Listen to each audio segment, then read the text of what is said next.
అందరికీ యేసుక్రీస్తు ప్రభునామంలో శుభములు తెలియజేసుకుంటున్నాను. Greetings to you all in the most highly and exalted name of lord and saviour Jesus Christ. ఈరోజు మనం కీర్తనలు 41వ అధ్యాయము చదువుకుందాం. సామ్స్ 41st చాప్టర్, కీర్తనల గ్రంథము 41వ వచనమును మనము చదువుకుందాం. ఆపత్కాలమందు యెహోవా వానిని తప్పించును, బీదలను కటాక్షించువాడు ధన్యుడు. ఆపత్కాలమందు యెహోవా వానిని తప్పించును, యెహోవా వానిని కాపాడి బ్రతికించును.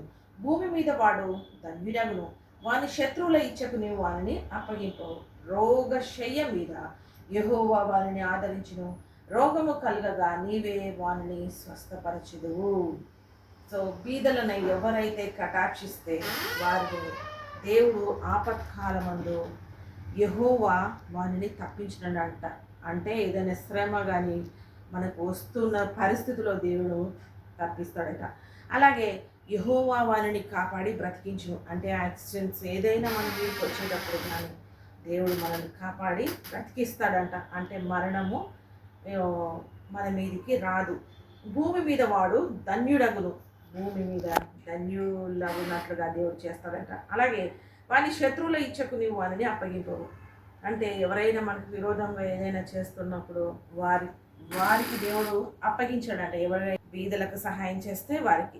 రోగశయ మీద యెహోవా వారిని ఆదరించును, ఒకవేళ ఏదైనా సిక్నెస్ వస్తే దేవుడు ఆదరిస్తాడంట. రోగము కలుగగా నీవే వానిని స్వస్థపరచదు. రోగం కలిగితే ఆ స్వస్థత కూడా దేవుడే ఇస్తాడు. సో ఇన్ని ఉన్నాయన్నమాట. దేవుడు మనల్ని బీదలను కనికరిస్తే 6 పాయింట్స్ ఉన్నాయి ఇక్కడ. ఫస్ట్ది ఏంటంటే ఆపత్కాలమందు యెహోవా తప్పిస్తారు, అలాగే యెహోవా వారిని కాపాడి బ్రతికించును, తర్వాత భూమి మీద వాడు ధన్యుడగును, మరి శత్రువుల ఇచ్చకు అప్పగింపరు, రోగశయ మీద యెహోవా ఆదరిస్తారు, రోగము కలగగా స్వస్థపరిచేటువంటి దేవుడు. ఈ 6 మేళ్ళు మనకు భూమి మీద జరుగుతాయంట. సో బీదలను కటాక్షించండి, తప్పకుండా దేవుడు మిమ్మల్ని కనికరిస్తాడు, మీ జీవితంలో ఉంటాడు, ఆరోగ్యంను కలుగజేస్తాడు. సో చిన్న పాట ద్వారా దేవుని స్తుతిద్దామని అనుకుంటున్నాను నేను.